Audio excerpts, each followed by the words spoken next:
(2022년 1월 7일) 이정훈입니다. 오늘의 제목은 이준석 봉합하니 박근혜로 갈라치기입니다. 민주당을 향해서 하는 말입니다. 6.29 선언 없이 YS, DJ 갈라치기 가능할 수 있나? 질문입니다. 제가 거듭해서 김이, 박, 홍, 안을 이야기하고 있습니다.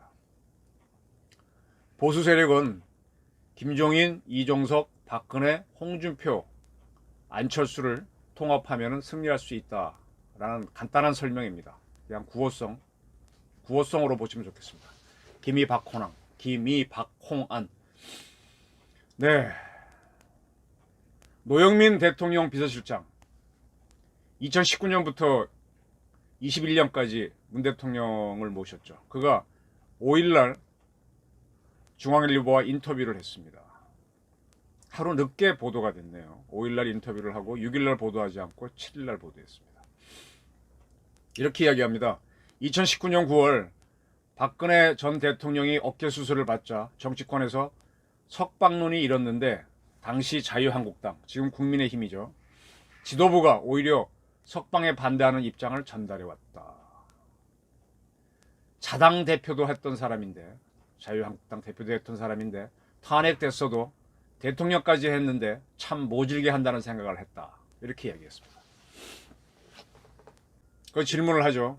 2019년 말은 총선을 앞둔 시기다. 2020년 4월 달에 있었죠.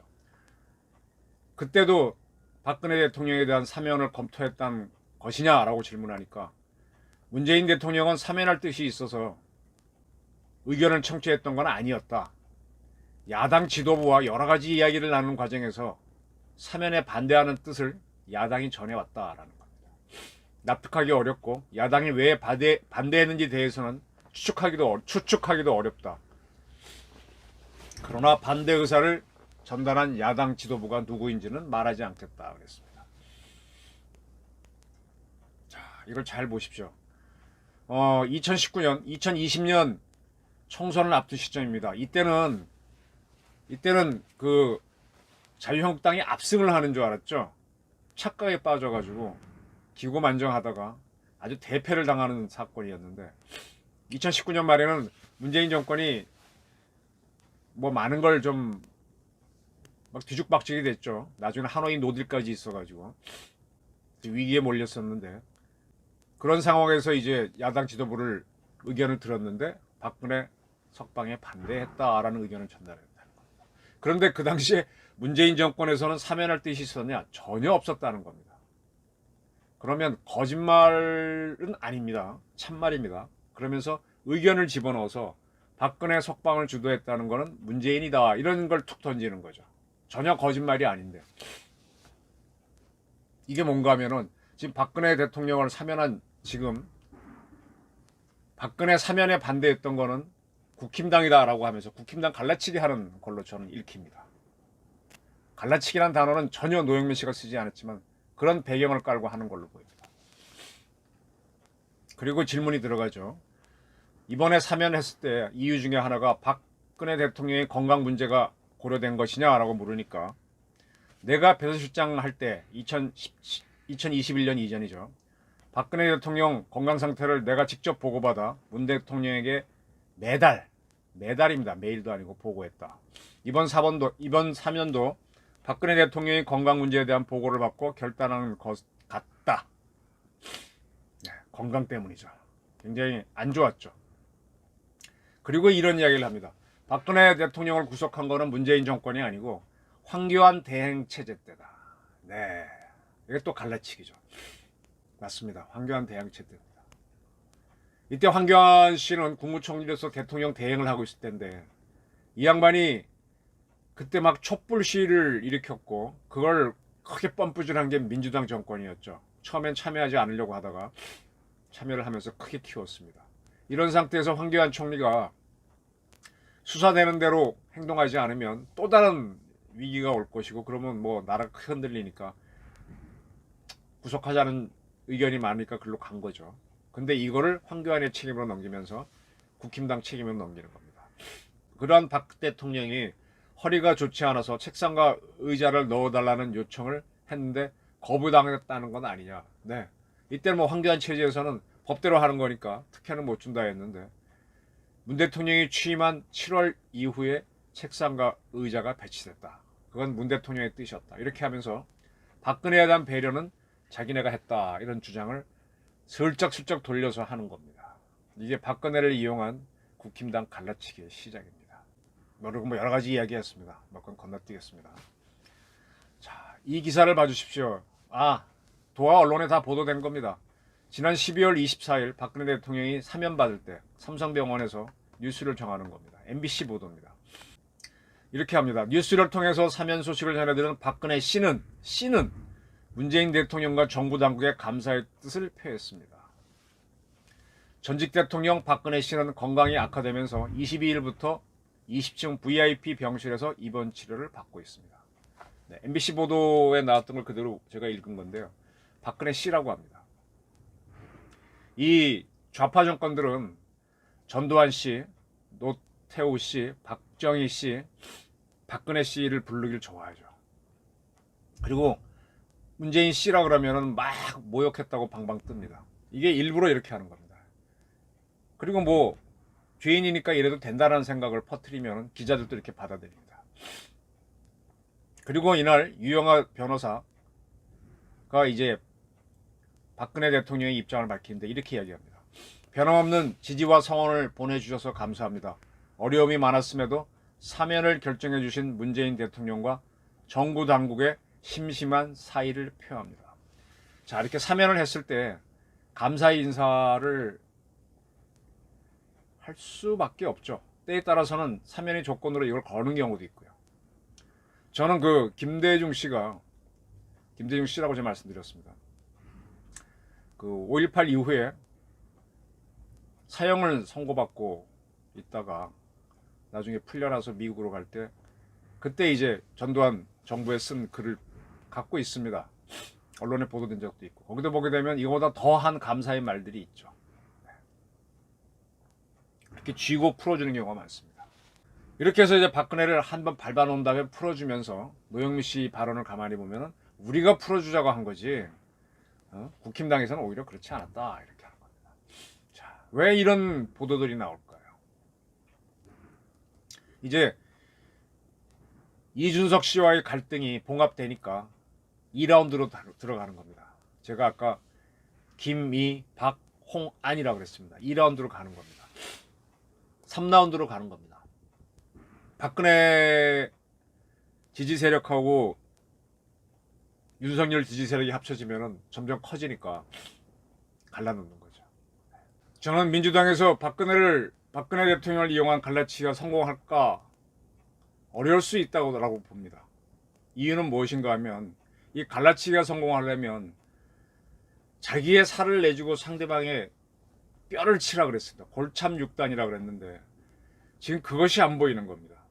예를 들어 가장 확실한 갈라치기는 1987년 6.29 선언이었습니다.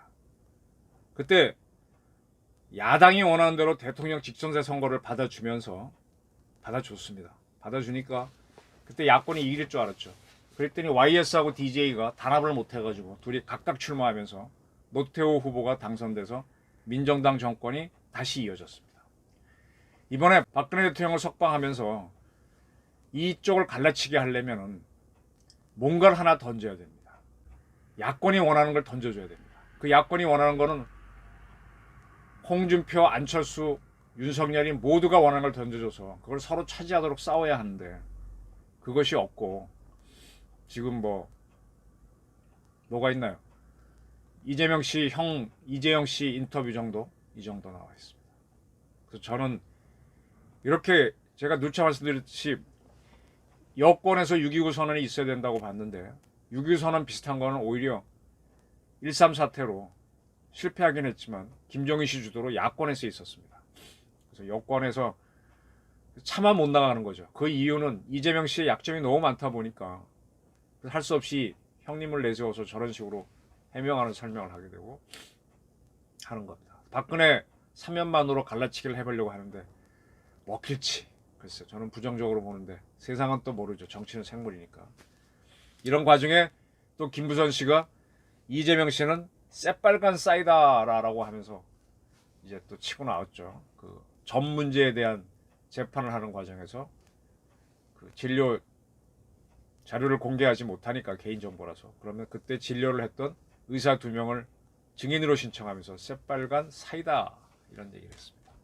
맞물려 돌아갑니다. 그리고 또 흥미로운 보도가 나왔습니다. CBS 노컷 뉴스가 보도했는데 이재명 씨의 형인 누군가요? 이재영 씨 인터뷰를 보도한 겁니다. 처음으로 보도했답니다.